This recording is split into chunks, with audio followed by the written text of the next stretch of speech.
Yo, what is good, YouTube? Welcome back to another JC2K video. In today's video, we are going to be talking about tomorrow's All-Star Hype Packs. Dropping an NBA 2K26 My Team. This is a pretty neat looking pack drop to me, I gotta say. I apologize for this video being late. I was not home. I was at an appointment. Didn't expect to get Tuesday content and wasn't really looking for anything today because we haven't really gotten much Tuesday content this season. But we're getting some fun cards tomorrow. Josh Smith and Glen Rice Dark Matters. Glen Rice especially being shooting guard eligible. That card could be elite. Galaxy Opal Carmelo Anthony, Galaxy Opal Brent Barry, Pink Diamond Jose Alvarado and Ben Mathurin, and then Diamond Daquan Cook as well as Kenneth Faried, and they say there are more cards as well. What that means, I'm not sure. Will we get 2 amethysts? Is that it? Are we going to get another Opal, another Pink Diamond, another Diamond? Like, what is that going to look like? I really don't know. That being said, we got some legitimately intriguing names here, and I have to say, first and foremost, Tuesday content. I love Tuesday content. That's a good thing. I hope there is better pack odds tomorrow. I'm not expecting there to be, but I'm hoping that this is like a start of some better hot pack odds. I like getting something on Tuesdays, though, that's not super packs. You know what I mean? New cards are always nice. Potentially some absolute budget beasts in here as well, like specifically Faried could be an absolute monster, and Ben Mathurin could play point guard, so he could be really good too. Melo is going to be his hidden gem. Brent Barry, well, that could be good. Daquan Cook, Jose Alvarado, probably not that exciting considering those guys are undersized. Glen Rice will legitimately challenge for best shooting guard in the game. I'm not kidding when I say that. I think he's that good. And then Josh Smith, depending on jumper, could be really good, could be kind of eh. But that being said, it's a very nice little new pack drop for sure.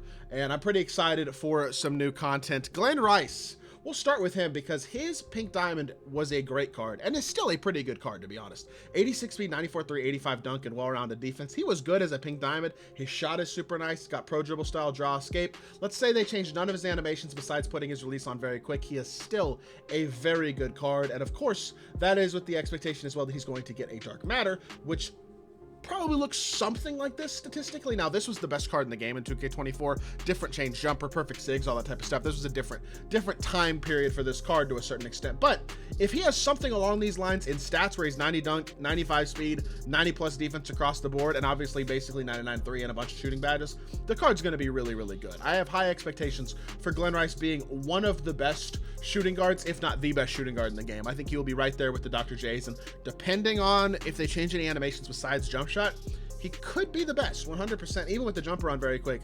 I think he'll have an argument to be the best shooting guard in the game at 6'8", with likely very, very good all-around stats and badges. This should be a great card, so that's a good start. Josh Smith, on the other hand, is not as exciting in terms of animations, assuming that his jumper does not get changed, which again, probably not going to happen. Brook Lopez base Zubac jumper, which isn't bad, but still, it's not a great jumper. He does have pro dribble style and Kyrie escape, which I actually like, so that's nice. Kyrie escape is a W. Pro drag back's not that bad either. Very fast, elite slasher, elite defender, and he will have like 93 ball as well. This card's going to be very good.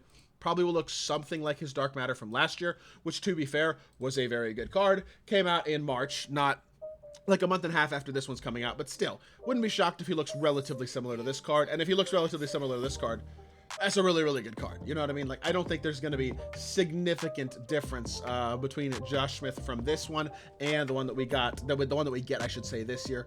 Likely release on very quick as well, although it's a different jump shot. I would think he will have the same jumper that he has this year, probably on very quick, and I would expect none of the other animations will change. He's definitely going to be one of the overall better small forwards, but I wouldn't say like best small forward in the game type of card, realistically. Carmelo is going to be his hidden gem, I'm almost certain. He already obviously has a Dark Matter and a GOAT card as well in this game, but he's got this hidden gem small forward, 93 speed, 96 3, 90 dunk, defensively kind of eh. Honestly, he's undersized at small forward. I wouldn't say his animations are unbelievable. They're not bad. He'll be a fine, fun card, but he's not going to be an uber meta option at the small forward position. There are better small forwards. Hopefully, Melo's not crazy expensive, though, because of that. So if you are a Melo fan and you want to pick him up and use him, you should be able to get him for, I would hope, a relatively decent price, depending on what those pack odds are looking like. Brent Barry, that is an interesting name and potentially a very, very good card. I have no idea what his animations look like this year, but that is going to be an elite shooter, an elite slasher as well, and I would have to assume, despite the fact this Diamond Wild Gem played no defense, he'll probably be at least a pretty competent defender as well. Grayson Allen base, I believe, is pretty good. Kendrick Nunn upper is good. Okay, so this is a good jump shot.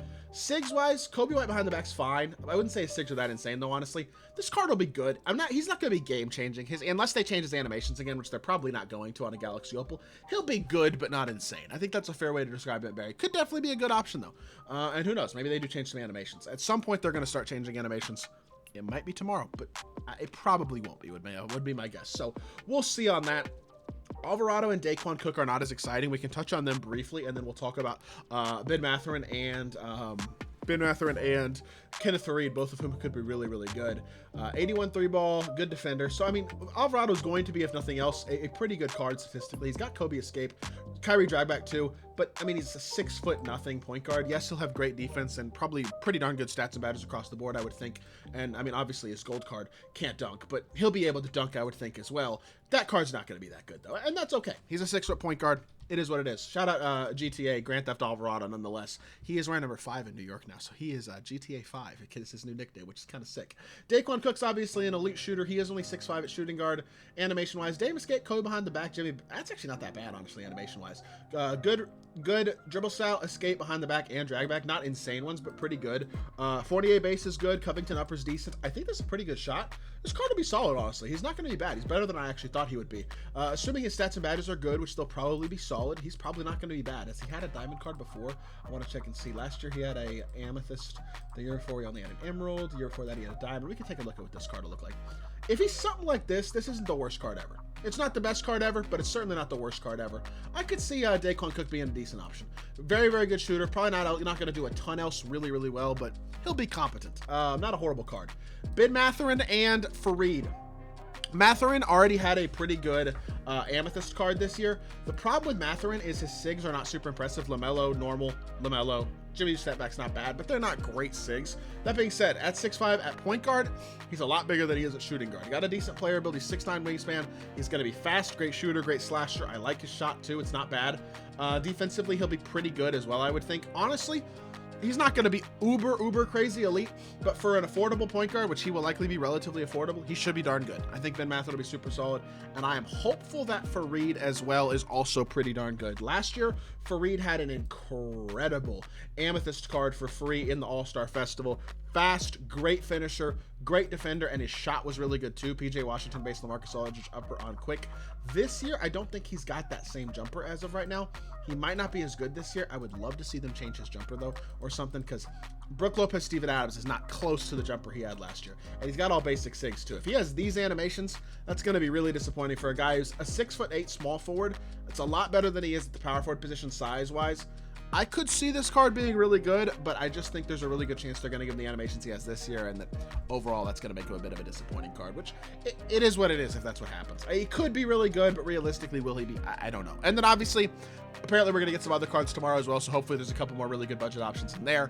And it's good to see this drop, because that just shows the hype that is building for All-Star Weekend. All-Star hype is a fair name for this drop, because I think people are really excited for All-Star Weekend content. And you know what? I'm glad to see some Tuesday content. It gives me some stuff to upload videos on tomorrow for sure. That being said, that's going to do it for today's video. I hope y'all did enjoy. If you did, make sure you hit that like button, leave a comment, and subscribe. I'll be back with more 2K content very, very soon, and I appreciate y'all.